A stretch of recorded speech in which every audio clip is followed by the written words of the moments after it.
O cinema brasileiro recente tem, entre as suas assinaturas mais marcantes, as impressas pelas lentes de Walter Carvalho. Dono de uma câmera sensível e precisa, ele tem construído nos últimos anos um novo caminho como diretor. Walter, eu queria que você começasse contando sobre a sua vinda para o Rio de Janeiro em 1968, quando você foi estudar na Escola Superior de Desenho Industrial, foi aluno do Zueni Ventura, da Regina Katz. Naquela época que você descobriu a fotografia, conta um pouquinho sobre isso. Meu irmão, Vladimir, me chamava para eu ir ajudar nas filmagens. E aí eu ficava encantado com a coisa da fotografia, assim, e tal. Eu vim para fazer o vestibular da ESD e a escola, passei no vestibular, e a escola tinha uma matéria de fotografia. E lá eu conheci um professor, mais do que conheci, fiquei amigo do Roberto Maia. Foi com o Roberto que eu descobri que fotografia não se aprende, fotografia se pratica. É como a pintura, que você refaz o quadro, que você descobre o quadro, que você muda a maneira de pintar, começa a trabalhar mais com uma determinada cor. A fotografia é a mesma coisa. E aí, e não a segunda instância, eu conheci Fernando Duarte, através de Vladimir, que foi a pessoa que me ensinou pela primeira vez a carregar um chassi. E a junção dessas duas pessoas, um por um lado pelo cinema e o outro pela fotografia, é que me fizeram fotógrafo, e eu sou fotógrafo até hoje. E aí o Vladimir um dia me ligou de Brasília e falou assim, olha, vamos fazer uma viagem para Paris, vamos fazer um filme na Paris para você fotografar e tal. Aí eu falei que não, rapaz, eu não sei, eu estou aprendendo aqui, estou descobrindo como é que é. Né? Ele falou, não, você é meu irmão, se você errar eu não conto para ninguém. Então, e aí eu fiz o primeiro filme, que foi Excelência para um Trem de Ferro. Enfim, aquilo foi se desenvolvendo dentro de mim e aí eu estou até hoje desenvolvendo. Por ser dotado de singular faculdade destrutiva e mortal, tanto para homens como para ratos. A tal potência de envenenamento, tanto das folhas como, sobretudo, das flores e sementes. Eu queria falar sobre alguns diretores que você tem parcerias muito constantes, como vou citar o Júlio Bressani, que você fez recentemente agora com ele, Erva do Rato, e Walter Salles, você já fez vários filmes com ele também.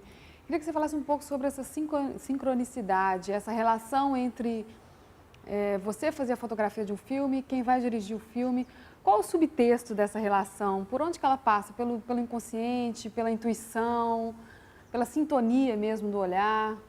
Quando eu estou filmando com um colega, em geral eu acho que eu estou fazendo aquilo ali por muita dedicação. Eu acredito na força modificadora do cinema. As pessoas vão ver o teu olhar do mundo que você trouxe através do teu filme. Então é uma responsabilidade muito grande e tal. Então eu talvez essas parcerias mais duradouras tenha sido porque eu me dedico com muito carinho e com muito cuidado, né? Essa coisa que eu tenho com o cinema meio religiosa, assim. Porque o fotógrafo, o que o fotógrafo é numa equipe, né, de um filme? O fotógrafo é aquela pessoa que, através de uma tecnologia e através de uma linguagem, traduz as palavras para a imagem. Em outras palavras, é isso. Eu nunca procuro traduzir aquilo que está na cabeça do diretor, mas eu procuro me envolver com aquilo que está na cabeça do diretor. Eu procuro compreender aquilo que está na cabeça do diretor, aquilo que está dentro do roteiro, o que uma palavra pode significar. Lavoura Arcaica, por exemplo, entre dois aspectos do livro do Raduan, né, eu dividi a fotografia em dois contextos, né, junto com o Luiz, evidentemente, que é a luz da infância, que é a luz de uma frase que tem no livro do Raduan, que o personagem diz, como era boa a luz da infância.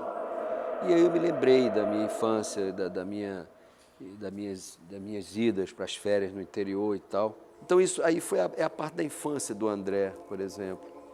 Já a parte do pai, que é o oposto, né, o que se opõe ao personagem do André, que é o antagônico, que é o pai, é uma luz tenebrista, sombras, é uma luz que está mais para Rembrandt, assim, né, é uma luz mais densa, Então, para você ter ideia, quer dizer, eu fui buscar nesse universo, nessa memória afetiva da minha relação com a natureza, eu fui buscar elementos que me deram possibilidade de desenvolver essas ideias dentro do Lavoura Arcaica, para dar um exemplo.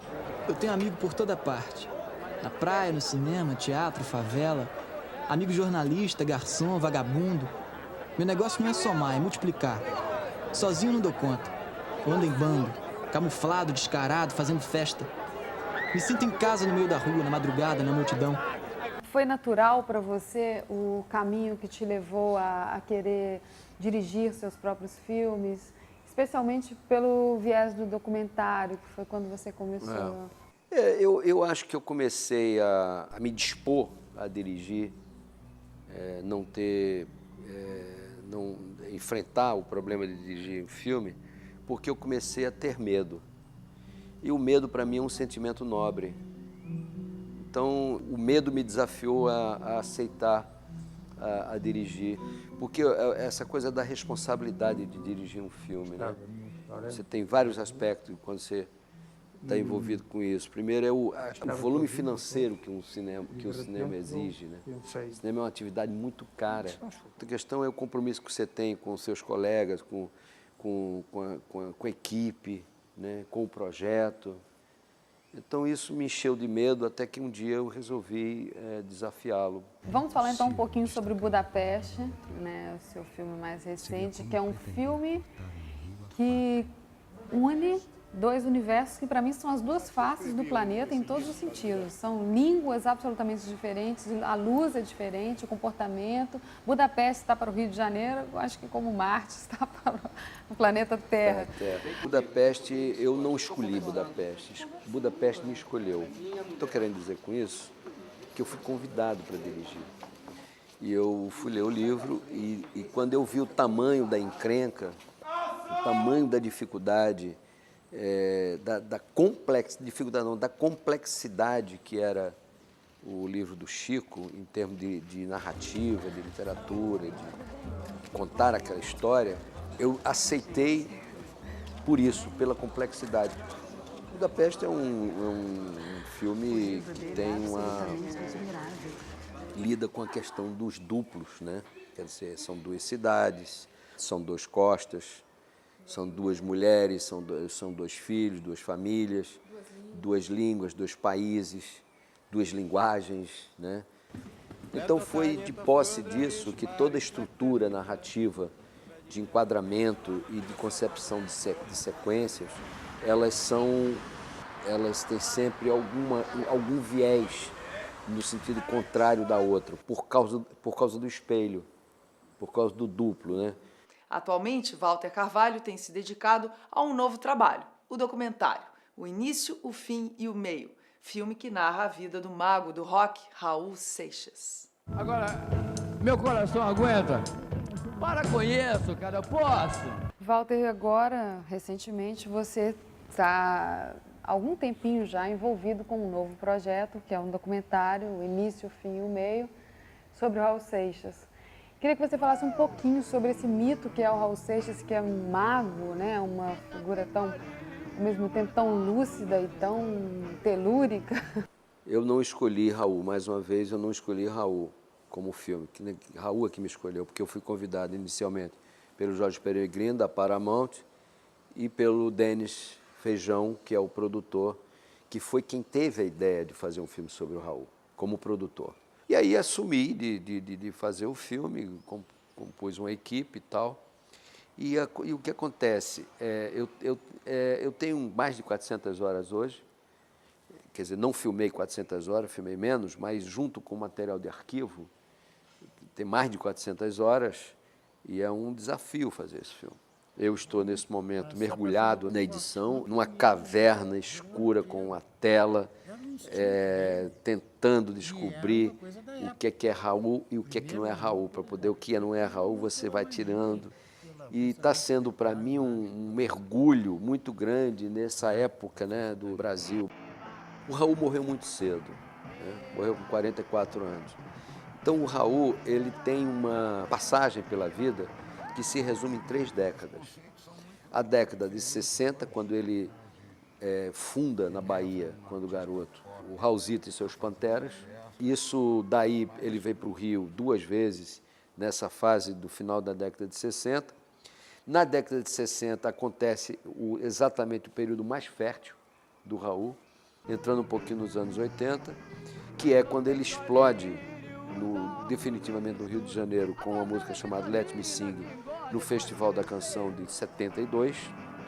Conhece Paulo Coelho em 73, com quem faz alguns sucessos. E aí a progressão dele até o início da década de 80 é muito grande. Mas a década de 80, basicamente, que acaba em 89, quando ele morre, é a fase da sua decadência, né? Agora, o que é curioso é que nessas 3 fases, eu posso, através do filme, falar um pouco do próprio Brasil, desses 3 momentos. E por que o nome do show Abre de Sésamo? Abre de Sésamo é uma homenagem à nossa abertura brasileira, com quem eu tenho o prazer de ter convidado Ali Babá, trazendo da história, assim, do passado, e os 40 ladrões que sempre estiveram aqui.